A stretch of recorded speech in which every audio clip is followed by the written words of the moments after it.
Welcome to Santa Barbara Talks with Josh Molina. It's such a pleasure today to be here with a local legend, a historian, somebody who has commanded a great amount of respect for all of the wonderful work that he has invested in this community. And we're going to talk to Dr. Jarrell Jackman today, former executive director of the Santa Barbara Trust for Historic Preservation, and this incredible new book he has out, Santa Barbara's Royal Presidio, The Rise, Fall, and Rebirth of Spain's Last Adobe Fortress. And I'm really looking forward to an education. How are you, Dr. Jackman? Great, thank you. Thank you for having me. I appreciate your interest in the book and also Newsbox interest. And I want to thank Bill McFadden, who's kind of supported it when I even did a few articles, well, more than a few on the book before it even came out about a year ago. So happy to be here. Great. Thank you. It's such a pleasure. You are the go-to guy, the local historian. And let's talk a little bit about your book and what it is and what it means. You've been doing the tour a little bit. I know you spoke at Chaucer's, and you've been telling people about this book and what it is. So why don't you just tell us, why did you write this book and what can people expect to learn when they buy it? Well, thank you. When I first retired, I really didn't have any thought about writing this up, but then a friend of mine who's a fellow historian, Alfred Runte, he's written a definitive work on the history of national parks, and he said, you have a real story to tell about how a state park was born, how it was created, and where it is today.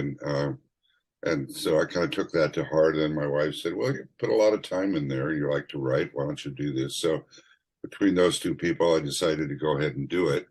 And, it just sort of flowed out, the whole thing. And I just sat during COVID. It really started just as COVID was kicking in. And what are you going to do? You can't go anywhere. Why not sit in front of your computer and write about your past, which I did. But it's more than that. I really wanted to acknowledge all the hard work that went into the Presidio project. So I was there for a number of years, but there were a lot of other people before I ever got there, almost entirely volunteers who got that project off the ground. It was Pearl Chase. Everybody in Santa Barbara that knows a little bit about its history knows about Pearl Chase. And she was really the founder of the Santa Barbara Trust for Historic Preservation, and really got that project going back around 1963, but it even goes back earlier than that. In the late 50s, she was working with state parks, trying to get an interest in creating a state park, which eventually did happen. So that's kind of how that's the genesis of why I wrote the book. But again, as I say, it's not just about Jarrell Jackman. It's about the efforts that went into creating that park that's there today. And it wasn't all that easy. There were politics. There were, there's a lot of research that had to go into it. Then they have to raise the money, et cetera, et cetera. And so it really is kind of an interesting story. And I've had some of the people who were involved with the project to say that I've captured it, they feel, and that makes me feel good, because a lot of those people that I knew were involved as long as I was, and they feel like I've told the story and given it some extra meaning. So that's good. That's good. Yeah. Your book talks about the original creation of this Adobe building and that history, but so much of the rest of it is about, obviously, the restoration of it and the process going through that and leading that effort. Can you talk a little bit about what it was like to be the executive director for the trust during this period? Because I think we tend to, if we're locals, we sort of are aware of the Presidio. We know a little bit about the history. Tourists obviously come into town. It is one of the big icons in Santa Barbara. So to restore it has some meaning and some impact, but with anything that's meaningful, there's controversy. So can you talk a little bit about the planning, sort of the pushback, the citizens who were concerned about whether this was too expensive? I mean, what are some of those stories of having to usher in this reconstruction, this renovation. Huh? Well, I have to be honest, I had no idea what I was getting into when I was hired for this job. I had been teaching in Europe. I'd gone over, my background was primarily German history. And I wrote a dissertation on the intellectuals, writers, etc., who escaped Nazi Germany, ended up in Southern California, and I wrote a book on my dissertation on it. I also did a book called The Muses Flee Hitler. I edited a book on the Smithsonian. So then my family and I were in DC, and I decided that I wanted to come back to California. And my wife said, well, we can go back to California, but she had a really good job at that point working for the Pentagon. And she said, only if we live in Santa Barbara. So I said, okay, well, we'll give it a shot. So we moved back to Santa Barbara. I started teaching down in LA at Occidental College, by the way, same time that Barack Obama was a student there. And then I interviewed for this job because I was going back and forth. I taught at Cal State LA too. And I got hired on this job because I had some public history experience in Virginia while we lived there. And then, so I was hired, and then it was kind of going along. I studied the Presidio in the first few months. And then we decided we wanted to buy a particular property where the front gate of the Presidio is. And by the time I had arrived, almost half the Presidio property in the downtown area had been acquired. So a lot had been going on, mostly in terms of acquisition with California State Parks. But when I arrived, that acquisition of the front gate triggered a response from the local community because Gary Hart, who was then an assemblyman, said, well, I'm happy to support this, but I want to make sure that the community supports it. So take it to the city council and get them, behind it, if they're behind it. And people showed up in opposition to it. And this was 1981 or so, and into 1982. And that political process went on for another 5 years. As you know, Santa Barbara, you just don't do something overnight. We went through hundreds of meetings on how much Presidio should be built, if any more should be built. They were working on the Padres quarters at the time. And so I was doing all sorts of meetings and asking myself, well, this is not what I expected, but it is very interesting. And all the people I worked with were very committed to it. They were committed to an accurate restoration and telling the story of the Presidio, which is not always great, because of the Indian relations, but the Indian relations even were unique with this particular Presidio, and that's part of the story that I tell in the book. But it went on and on for a number of years, and we finally got a general plan. Believe it or not, all this controversy started in 1982, and it really didn't come to a head and get the denouement was really 1988, 89, 6 years we were going through the process. But in the meantime, we had enough community support that we rebuilt the Presidio Chapel, which I think today is still one of the best things that the trust and happened for the community. It's still a very much used facility, besides being a beautiful architectural addition to the city. So that's kind of how it started. And then, of course, you mentioned all the restoration project, a very complicated process to go through to rebuild the Presidio.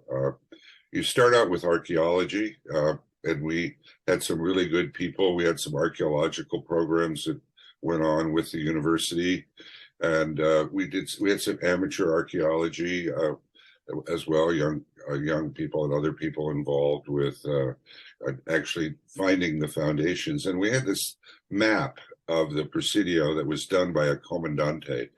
Believe it or not, this original map, one of them, actually it's a second map that he did, it's a ground plan of the Presidio, ended up at the Newberry Library in Chicago. And that map, I don't know exactly how that happened, but somebody had acquired it on the open market and then donated it to this Newberry Library. That map was really one of the most accurate maps of any Presidio, because it did everything on the rooms, the size of the rooms, the material used, what the rooms were used for. And then we took that map, an engineer who was retired, Dick Whitehead, who was the planning director, he took that plan and he laid it over the city grid and found when we found a foundation, then would match it up with the rooms there. And we found out exactly where the Presidio lay. The foundations were on the 4 blocks. Unfortunately, 2 city streets, Santa Barbara and Canna Perdido, cut right through those foundations. And that's part of the controversy right there, that we were eventually proposing to close the streets. So, but that map was really important along with the foundations. And then we would put that together with other research and then start to design buildings. And then sometimes the foundations were missing because they'd been taken out by the streets or for other reasons. And so we had to use the map and then other research to design the buildings. And it would take a long time to do. You say, oh, well, you can just do that. No, it takes a long time to do archaeology, get a report, back, study that report, compare it to your other documents, then bring in an architect to design the building and think about, what was there historically, and then make Adobe bricks. And we ended up, during my time there, making over 100,000 Adobe bricks. And they're 55 pounds each. So do 55 pounds times 100,000 bricks, and you realize how much earth we are moving around. And what's really fun about it is that when we did archaeology, the walls had melted down, right, and covered the original foundations. Then the archaeologists had dug up these foundations and kept the earth, which was meltdown from the original Adobe bricks, right?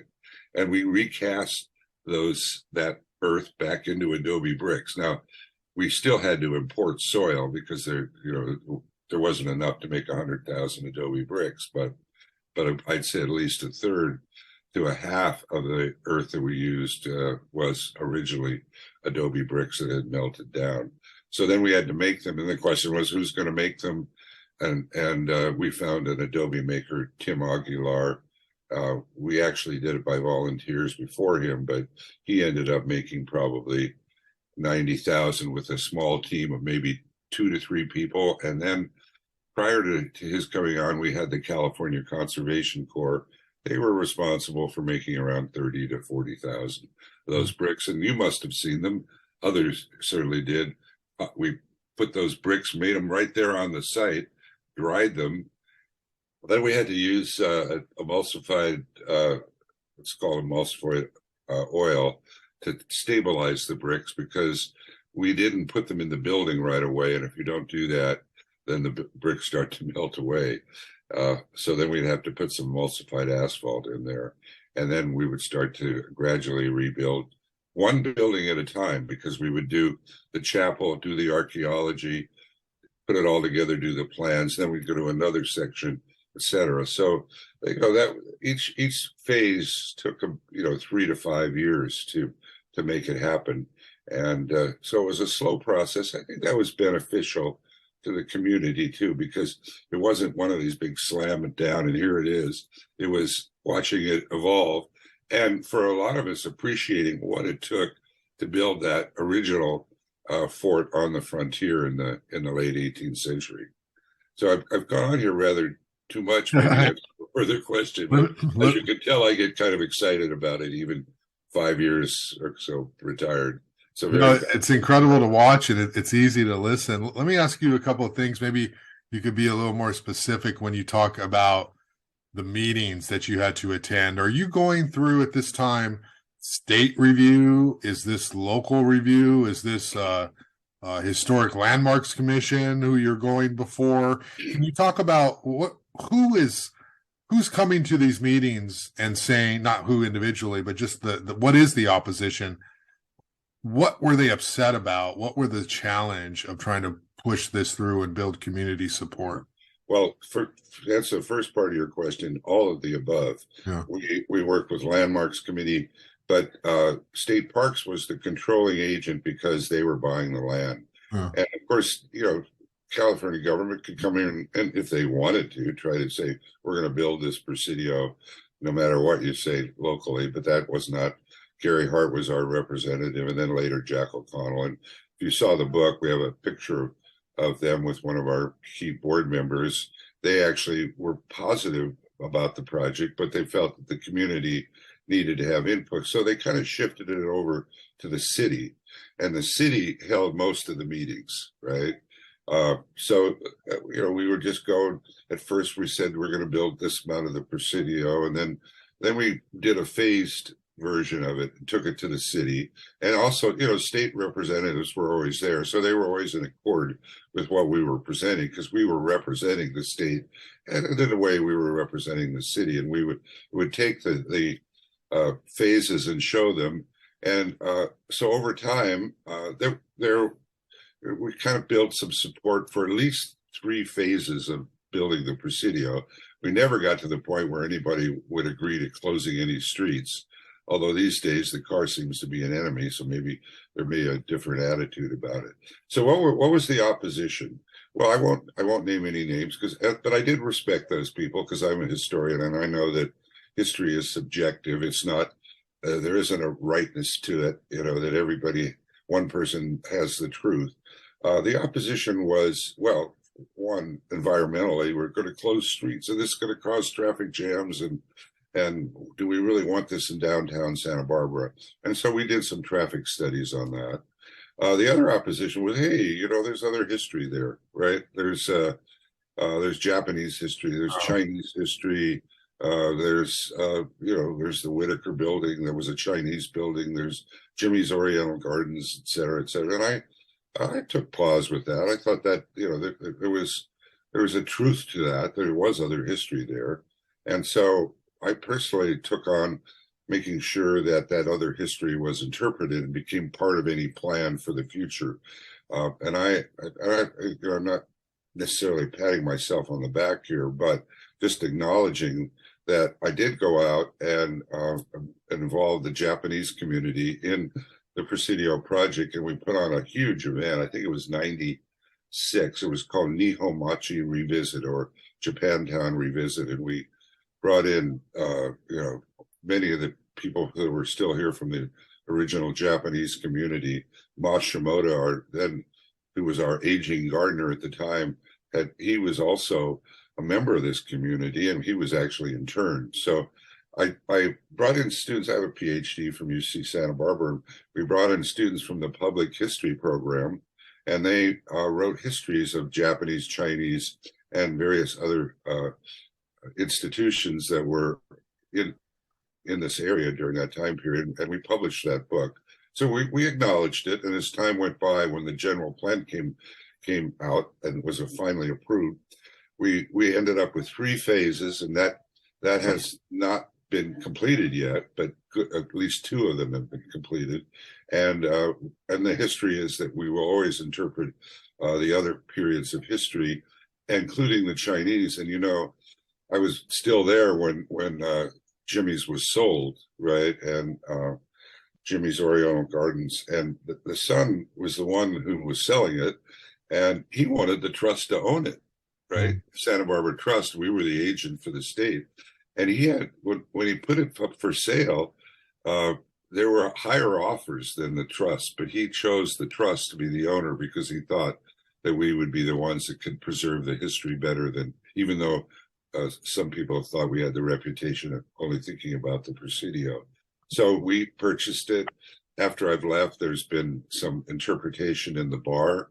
We've reopened the bar, which is one of the more popular places.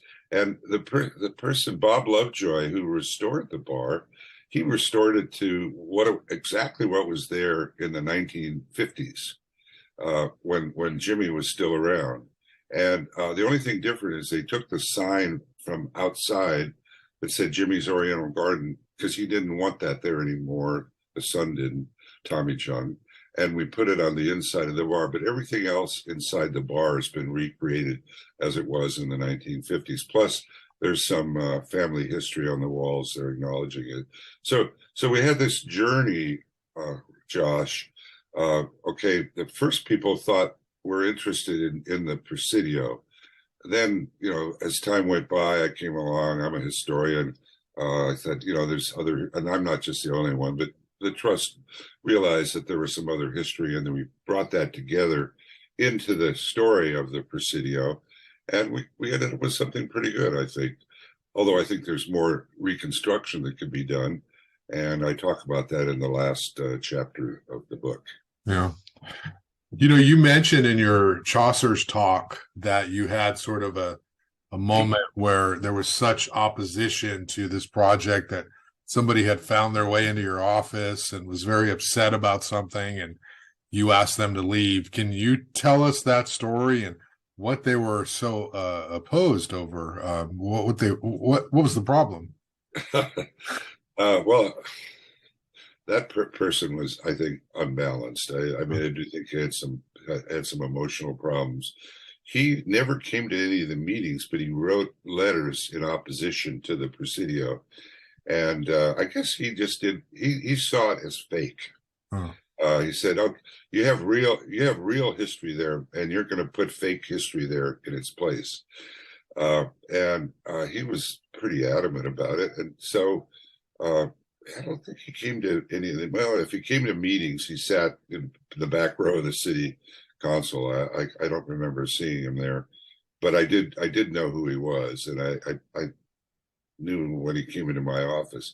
Anyway, I was sitting there in my office one day, and we're in the heat of all this stuff, and he comes charging into my office and said, This Presidio is really a terrible thing, and it's really horrible. I don't remember exact words, and I sat there listening to him for 10, 15 minutes, and I finally said, you really have to leave. And he just was kind of pounding his fist on my desk, as I remember, and I said, I have to call the police.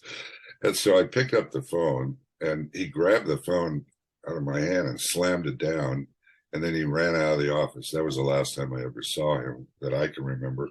But he did write a big long letter to the state that he didn't like. Well, Josh, you've been involved with politics. I mean, you know that people can get pretty intense, but that was probably one of the most intense moments. The other people, who were there.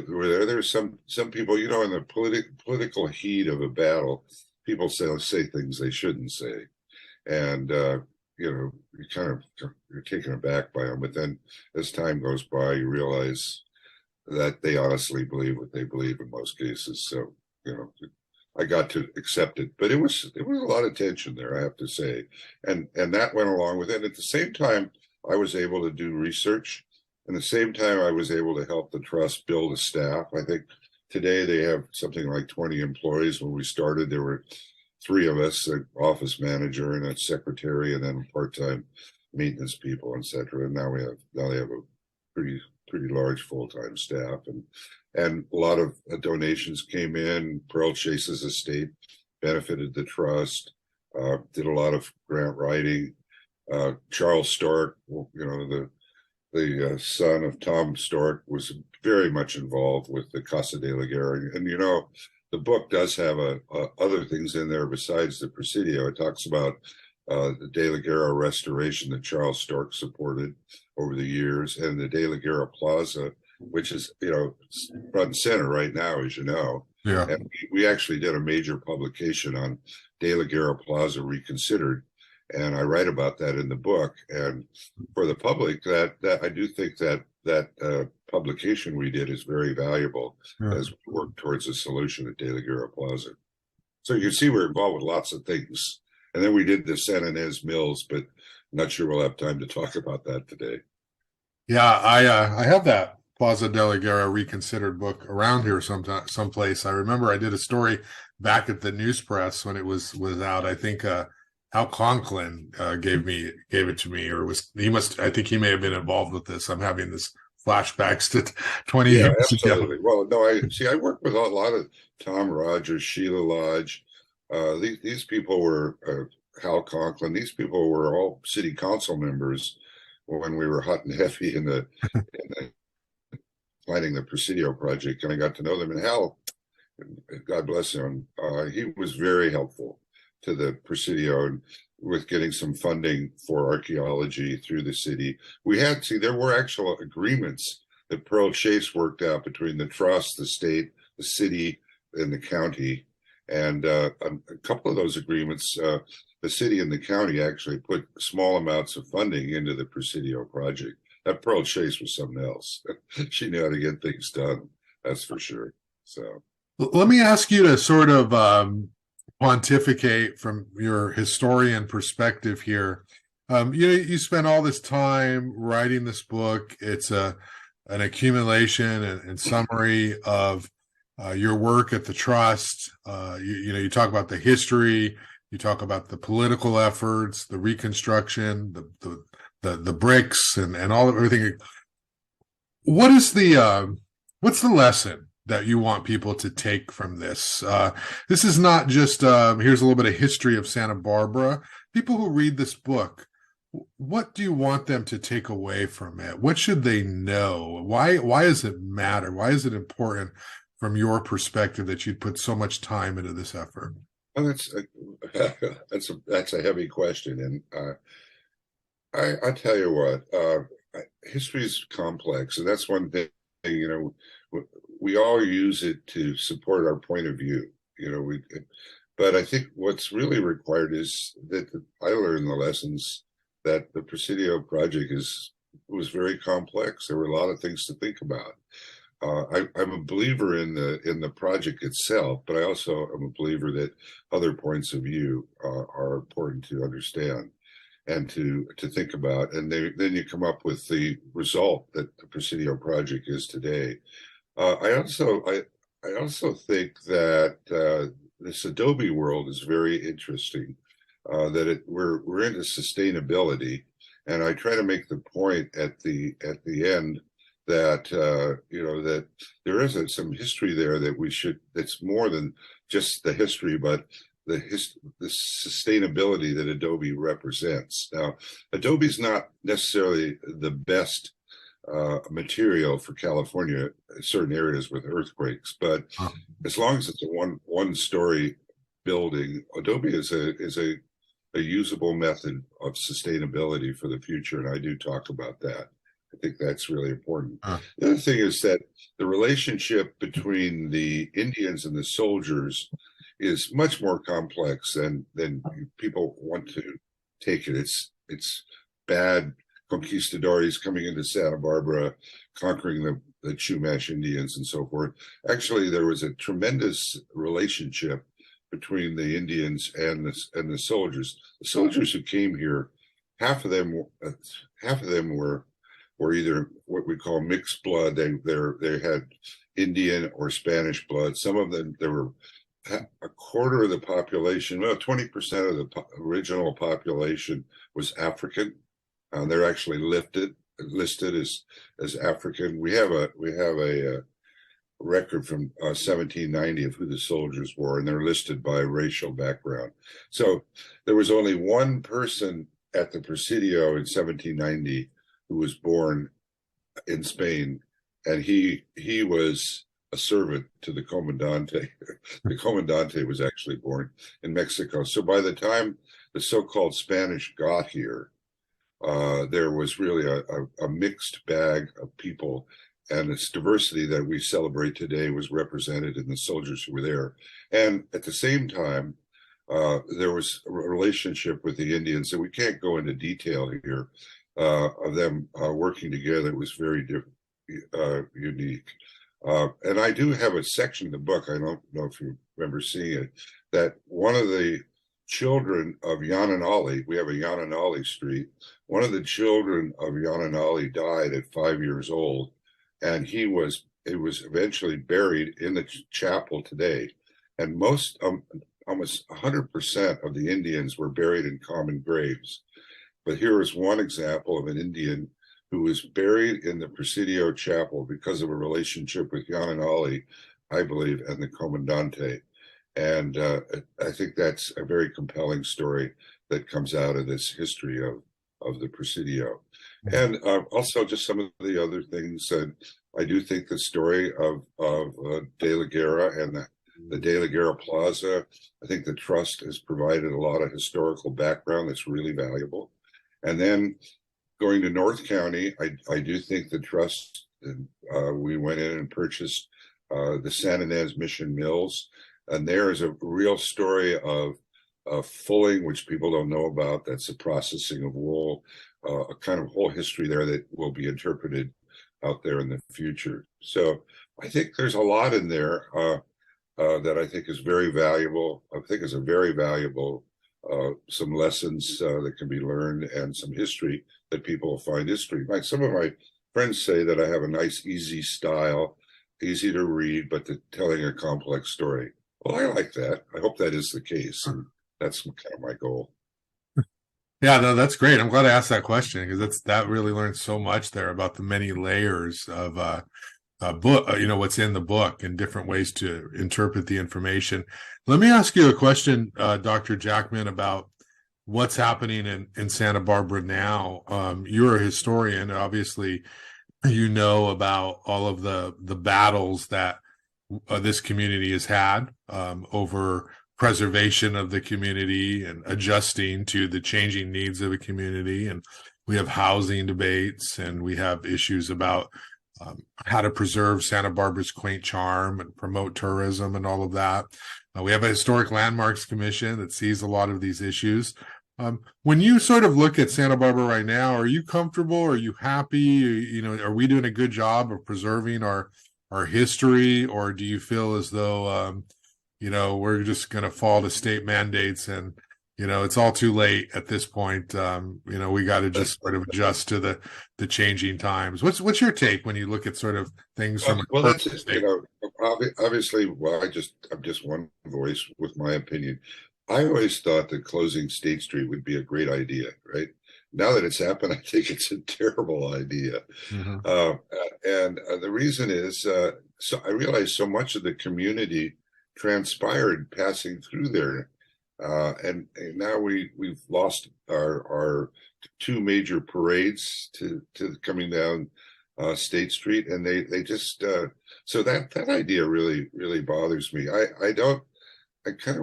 This whole idea of mandates, state mandates, is I don't know what to say about it. I'm just a little old historian, but I'm seeing places where they're going in, that just seem to me to be devastating and will lead to overcrowding and so forth. But that's not up to me to decide. I do think that the Presidio is a place that could be if more work is done there, it could be a really fantastic downtown park. I do believe that, I know this is going to bother some people, that we need to get the cars out of De La Guerra Plaza. Right now it's just a parking lot with some nice grassy areas, but it can't become a public space when it's all grass. We see what happens to it during Fiesta. They come in and after just a week or so of people on the grass, then they have to close it off for 2 months or whatever it is to grow the grass back. So I'm for a plan that would reduce the amount of grass in the area. That's going to upset some people. I can't help it. But I've also seen the plazas of Europe, spent a lot of time in Spain. And those are big public places. And I do think something like this being proposed needs to be done. I won't comment on the specifics of the fountains and so forth, but I do think reducing the amount of grass is probably some kind of hardscape is got to be done. And I do think that once that is done, and if they do remove most of the cars except for delivering things, trucks and so forth, that the De La Guerra house will become a real prominent thing. I just had this thought, I don't know if you've been inside the Alhambra Theater in recent time, but they have this wonderful mural on the back wall that nobody used to see. And then when the trust went in and took the seats out, now that mural stands out. And I had this feeling just now that if we got the cars out, that the De La Guerra house would become one of these places that people would see and appreciate as they walk by that community. So that's my 2 cents on it. Just obviously, I'm mostly interested in those places where I work, but good luck to the efforts that are going on now. It just seems like they can't seem to get a decision made on the Daily Jarrell Plaza. Let's hope they can soon. Yeah, talk about lots and lots of meetings. We're definitely watching that in real time right now with Bellier Yeah. Plaza. Hey, before we wrap Yeah. up, I'm wondering if you could just talk a little bit, take me back in time to you and your love for history and where it came from. We obviously were young, and some of us have many options. Some of us know what we want to do right away. We change careers, we figured it out. Some of us never quite find our calling. How is it that you became a historian, and just talk a little bit about why that appealed to you? Okay. Well, I've told this story so many times. One of my friends says, "Don't tell it again." Well, here I am telling it again. And I studied German literature at UCLA, and then did a lot of traveling. And then when I graduated from UCLA, I started working at the LA Times, selling advertising of all things. First college graduate selling advertising at the LA Times. Then I went to Cal State LA because I was bored and started taking some classes. That included some history classes. And a couple of professors there said, you should go on and do a PhD. And I didn't take it too seriously. But one of the professors at Cal State LA lived in Santa Barbara, of all things. And in one of his tenants in his cottage was a Professor Harold Kirker. And he said, "I think you should do a PhD." And he connected me with Professor Kirker. And Harold's, by the way, the book that we have is dedicated to Harold Kirker. It was kind of happenstance. And at that point, I thought I was going to be like maybe a teacher, thinking or something, foreign service, because I was pretty fluent in German. I'd lived there in the 60s, and then later on moved to Germany in the 70s. So sort of backed into being a historian, but I love it now. And I realized that when I was in high school, I hope we're doing this within a time frame, I was always pretty good with history. I mean, it was the classes that I really excelled in. So that's how those things happen. I'm sure in most of there's a lot of happenstance and how. Although that's not entirely true. I have an architect friend who wrote the foreword of the book, Wayne Donaldson. He knew that he wanted to be an architect when he was 8 years old. I didn't know what I wanted to be at 8 years. I think I wanted to be a baseball player. The Dodgers were moving west, and I wanted to be a Dodger, I think. Anyway, but here we are. Yeah, well, I think many of us wanted to be a Dodger for a certain period in time. And just sort of to kind of close the loop here a little bit on sort of this history concept. You obviously were integral to this whole Presidio transformation and revitalization project, and you had this incredible career. What is your next plans? What are your goals? What are you focused on next? What are you going to do? Well, Josh, I'm 79 years old. So 79 years young. Let's say that. Yeah. So what I'm doing is a lot of writing. So besides this book, I finished a manuscript on the Getty Villa down in Malibu. And I was good friends with the person who was the mastermind behind that, Norman Neuerberg. He's an art historian who started out as a art historian of the missions. Then he became interested in Roman architecture, and that's how he got involved with Mr. Getty. So I've written a manuscript. I'm going back to that. I'm going to try to tinker with that. It deals with huge controversy, and I'm trying to get the Getty to publish it, but it doesn't always make the Getty look in good light, but generally it does, because they had this brilliant guy who made that a really interesting place. So I finished that. And the third thing I'm working on are my German memoirs, and I'm just starting doing that. I spent a lot of my life studying German history and the author Thomas Mann, and his house now has been bought by the German government down in Pacific Palisades and been restored. And so I'm working on his life and my connection. My family and I lived in Germany in Europe for a total of about 6 years. So I'm kind of writing that up. And so I'm busy. I'm writing. That's kind of mostly what I'm doing and enjoying life. Well, great. Well, I appreciate you taking time today to share, the story of how you came to write your book and why it matters and what people can take from it. So, always a pleasure to talk to you and get a little bit of a history lesson and download from you. So, I appreciate your I would perspective. just, yeah, I just like to just say, if people are interested in the book, I hope they'll go to Chaucer's, because they really have invested. It's one of the best things still going in Santa Barbara, that bookstore. And I think if they're interested in purchasing the book, they have lots of copies of it there, and that would be a good. They also have it at the Book Den out in Montecito and Solvang, but and I encourage people to do that because we want to keep our bookstores alive, don't we? So anyway. Yes, we do. It's such a shame. We were recently traveling in Davis, and we found this little bookstore, and it was amazing. It was like this little independently owned bookstore, and it kind of reminded me. But they actually had newspapers and magazines, and it was so this slice of life from history. So yeah, definitely support Chaucer's. And my wife's a Davis graduate when they had 5,000 students. Okay. It's much nice, bigger nice now. town. Yeah, for sure. Anyway. All right. Dr. Jarrell Jackman, thanks a lot for your time. Good luck. Take care. Thank you, Josh. I really appreciate your interview. Thank you.